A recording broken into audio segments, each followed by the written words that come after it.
근데 간이과세자는 환급을 절대 받을 수가 없어요. 그래서 제가 일반 과세자로 등록을 하라고 말씀을 드리는 거예요. 특히 오프라인에서 구매를 하셨다면 영수증을 절대 버리시면 안 됩니다. 5년 동안 보관하셔야 돼요. 당장 이제 부가세 환급이 나와서 나 이거 필요 없으니까 영수증 버려야지 하시는 분들은 몇 년 뒤에 그걸 영수증을 다시 달라고 하는 경우도 있어서 절대 버리시면 안 돼요. 가장 이 차압감면을 잘 활용하려면 내가 청년이고 이제 비감면 지역이나 지방에 있었을 때에 100% 감면을 받을 수 있는 거니까. 요즘 큐텐으로 이제 사업하시거나 이제 부업하시는 분들이 굉장히 많아요. 큐텐은 이제 일본 이제 뷰티 플랫폼인데 이제 한국의 화장품을 큐텐에서 일본 소비자가 이제 구매하는 형식인데요. 사업자 등록을 어떻게 하고 그리고 어떤 세금을 내는지 한번 정리해 드리도록 하겠습니다.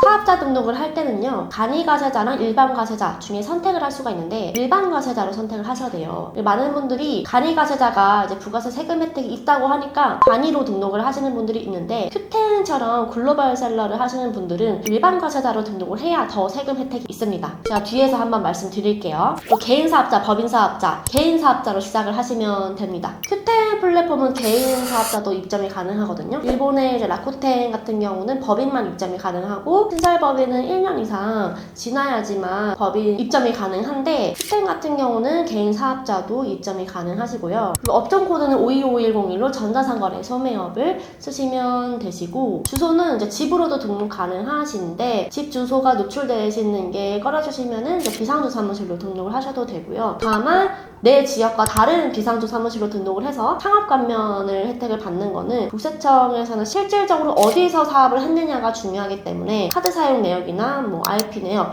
이런 것들을 종합을 해서 사업장이 어디인지 주소를 판단을 하기 때문에 다른 지역의 비상주 사무실을 등록을 하는 거는 추천을 드리지 않아요. 그리고 신고해야 되는 세금은 크게 부가세랑 소득세가 있는데 부가세 같은 경우는 환급을 받아요. 내가 11,000원의 물품을 팔았으면 원래는 10,000원이 매출이고 1,000원이 부가세거든요. 그리고 5,500원의 물품을 샀다면 5,000원이 매입이고 500원이 여기서 부가세예요. 그런데 큐텐처럼 수출을 하는 곳들은 부가세가 10%가 아니라 0%로 적용이 돼요. 그러니까 이걸 영세율이라고 하거든요. 그러니까 매출세액은 0%니까 무조건 0이 나올 수밖에 없어서 매입세액밖에 없죠. 그러면 매출세액에서 매입세액을 뺀 게 마이너스면은 그 마이너스 된 금액이 환급이 되는데 그러면 내가 매입한 금액에 대해서 부가세를 다 환급을 받을 수 있는 거예요. 근데 간이과세자는 환급을 절대 받을 수가 없어요. 그래서 제가 일반과세자로 등록을 하라고 말씀을 드리는 거예요. 왜냐면 간이과세자는 원래 10%의 부가세 매출세액이 발생이 되는데 여기서 업종에 따라서 1.5에서 4%로 좀 할인 혜택이 있거든요. 근데 매입 부분은 0.5%예요. 그래서 부가세 부분에 대해서 혜택을 주는 대신에 환급을 절대 안 해주게 되어 있어서 일반 과세자로 등록을 해야 더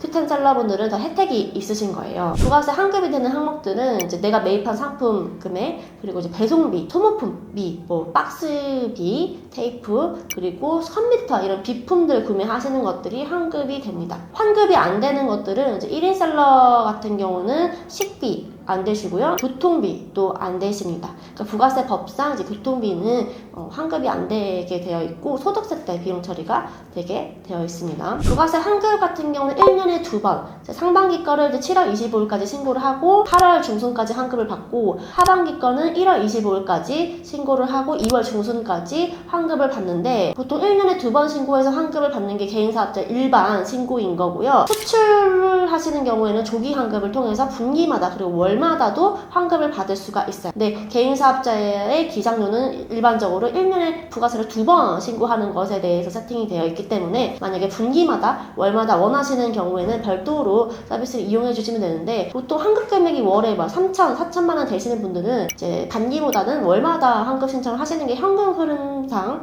좀 좋으실 것 같아요. 환급 금액이 이제 500에서 1,000만 원 정도 넘어가시는 경우에는 영수증을 요청하는 경우가 있어요. 큐텐 같은 경우는 올리브영에서 구매하셔서 판매하시는 경우가 많은데 특히 오프라인에서 구매를 하셨다면 영수증을 절대 버리시면 안 됩니다. 5년 동안 보관하셔야 돼요. 당장 이제 부가세 환급이 나와서 나 이거 필요 없으니까 영수증 버려야지 하시는 분들은 몇 년 뒤에 그걸 영수증을 다시 달라고 하는 경우도 있어서 절대 버리시면 안 돼요.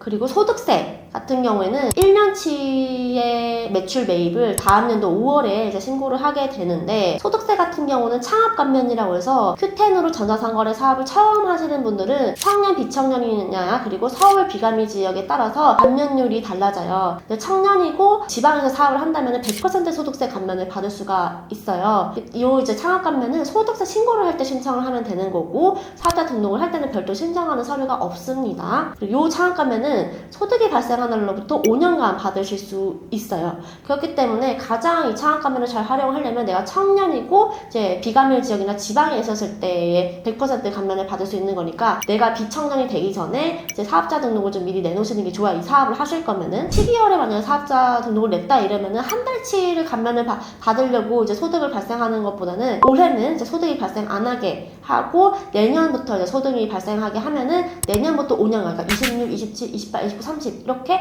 30년도에 이제 추가로 감면을 받을 수 있기 때문에 이걸 잘 활용하시는 게 좋으실 것 같습니다.